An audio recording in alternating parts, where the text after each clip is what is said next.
NASA के अनुसार 2025 के साल में सूरज से एक सोलर फ्लेयर हमारी धरती पर टकराएगा, जो हमारी धरती के मैग्नेटिक फील्ड को भी रोक नहीं सकेगा। NASA के अनुसार सन 2025 में सूर्य से एक सोलर फ्लेयर पृथ्वी पर गिरेगा, जिसकी ऊर्जा करोड़ों अरबों एटॉमिक बमों के बराबर होगी, जिसके सामने पृथ्वी की मैग्नेटिक फील्ड भी रुक नहीं पाएगी। जब ऐसी खतरनाक सौर चमक की बात आती है, तो लगभग 163 साल पहले पृथ्वी पर एक ऐसी ही सौर चमक गिरी थी।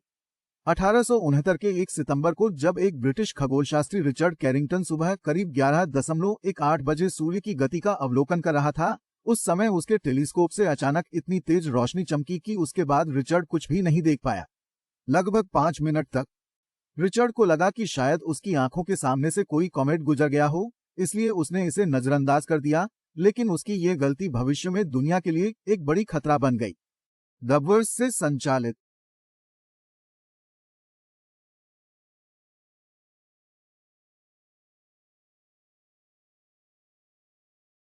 और जैसे ही रिचर्ड ने उसे देखा, इस घटना के अगले दिन अर्थात 2 सितंबर 1869 को जब यह सौर ज्वाला पृथ्वी के चुंबकीय क्षेत्र से टकराई, तब पृथ्वी के चारों ओर खूबसूरत ऑरोरा दिखने लगे, जैसे कोई ने उन्हें भर दिया हो।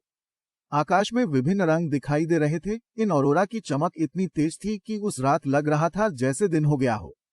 और सबसे दिलचस्प बात यह थी कि अमेरिका के सोने के खनिकों ने उस रात को दिन समझ लिया और सोने के खनन का काम शुरू कर दिया।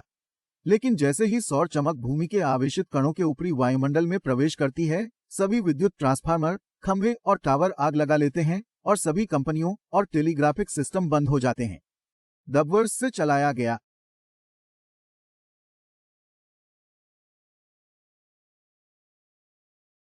वास्तव में बिजली की कमी के कारण अस्पतालों में 30,000 से अधिक लोगों की मौत हुई।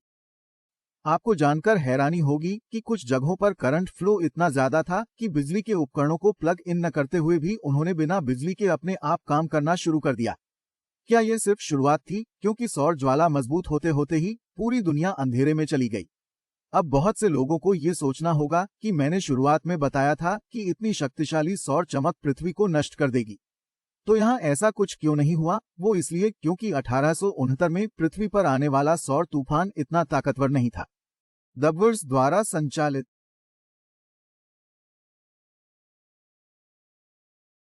द वर्स से चलाया गया।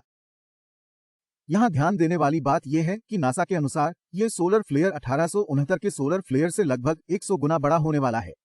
और अगर हम ऊर्जा के मामले में इसकी तुलना करें, तो ये पृथ्वी पर उस सौर चमक से 1000 गुना ज्यादा प्रभाव डालेगा, जो हमें चिंतित करता है। वैसे भी नासा इस बारे में चिंतित है और इसीलिए उसने सूरज से निकलने वाली सौर चमक और विकिरण का अध्ययन करने के लिए advanced composition explorer satellite launch किया है। द वर्स द्वारा संचालित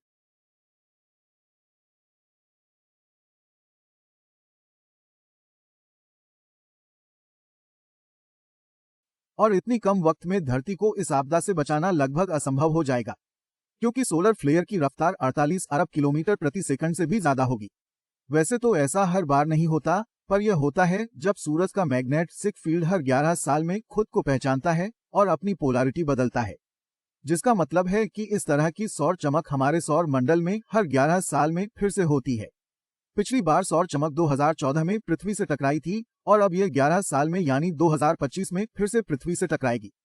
और इस बार इसकी तीव्रता इतनी अधिक होगी कि हम पूरी पृथ्वी पर एक तरह का विनाश देखेंगे। द वर्स द्वारा संचालित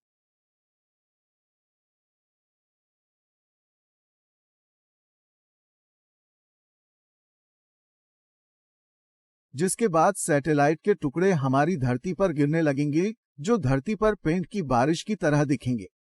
सैटेलाइट के टुकड़े इतने खतरनाक हो सकते हैं कि हम इस तरह की बात से अंदाजा लगा सकते हैं कि अगर इनका एक टुकड़ा धरती पर गिरता है, तो उससे निकलने वाली ऊर्जा एक बार में पूरे पाकिस्तान को तबाह कर सकती है।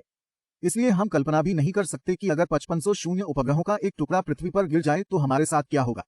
चलो मान लेते हैं कि हम उपग्रह के खतरे से बच गए, तो इस भू चुंबकीय तूफान से उत्पन्न होने वाली उच्च वोल्टेज धारा पृथ्वी पर सभी छोटे और बड़े विद्युत उपकरणों को जला सकती है, जिसके बाद बिजली चली जाएगी और इसका सबसे ज्यादा असर पब्लिक ट्रांसपोर्ट पर देखने को मिलेगा, क्योंकि ट्रांसपोर्टेशन पूरी तरह से बंद हो जाएगा और हर दिन उन 30-35 करोड़ लोगों की यात्रा बीच में रुक जाएगी जो कहीं ना कहीं जाते हैं। वहीं जो लोग निजी वाहनों में सफर करते हैं, उनकी गाड़ी भी रुक जाएगी, क्योंकि पूरी दुनिया में ट्रैफिक सिग्नल काम नहीं करेंगे। और एक बार में एक सेकंड में एक बड़ी हादसा होगा जिससे हर जगह हलचल मच जाएगी। सौर तूफान से आपातकालीन सेवाएं भी प्रभावित होंगी और अस्पतालों में बिजली के सभी उपकरण बंद हो जाएंगे, जिससे अज्ञात लोगों की पल भर में मौत हो जाएगी। इसका असर लिफ्ट में भी देखने को मिलेगा, क्योंकि बिजली नहीं होने पर लिफ्ट भी बंद हो जाएगी और जो लोग लिफ्ट में सफर कर रहे होंगे वे वहीं फंस जाएंगे और अगर उन्हें तुरंत मदद नहीं मिली तो दम घुटने से उनकी मौत हो सकती है।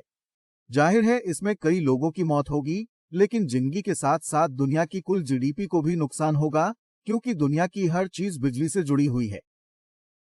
मित्रों, इस नुकसान की भरपाई करने का कोई तरीका हम तब खोज पाएंगे जब हम जीवित रहेंगे, क्योंकि ऐसा माना जाता है कि इस तरह के सौर तूफान से पृथ्वी का जीवन नष्ट हो जाएगा, जिसमें जीवित प्राणियों का जीवन तो छिन ही जाएगा, साथ ही हम इंसानों को जानलेवा भी लगेगा। रोग। इसके अलावा हमारी इम्यून सिस्टम भी कमजोर हो जाएगी, जिससे हमें बैक्टीरिया और वायरसों का घर बनने का खतरा होगा, और क्योंकि इस समय अस्पताल उपलब्ध नहीं होंगे, इन बीमारियों से बहुत से लोगों की मौत हो सकती है। अब आखिरी सवाल है कि क्या ऐसा वाकई होगा? इतिहास में जैसी घटनाएं हुई हैं, उनसे पृथ्वी पर जीवन खत्म नहीं हुआ, बल्कि पेड़ों, जानवरों और मनुष्यों के विकास को खत्म किया गया, जो कहता है कि ये घटनाएं कुछ साबित कर सकती हैं। हमारे लिए अभिशाप भी और वरदान भी। वैसे आप इस बारे में क्या सोचते हो? 2025 में धरती को इससे कितना नुकसान होगा? नीचे कमेंट करके बताओ। और अगर आपको ये वीडियो पसंद आया हो तो इसे अपने दोस्तों के साथ लाइक और शेयर करना मत भूलना, और अगर आपने सब्सक्राइब नहीं किया है तो अभी करें। अभी तक हमारे चैनल पर फिर सब्सक्राइब करें और नोटिफिकेशन बेल ऑन करें, क्योंकि मैं हर हफ्ते ऐसे वीडियो लाता रहता हूं। तो अगले वीडियो में मिलते हैं, और हमेशा की तरह देखने के लिए धन्यवाद।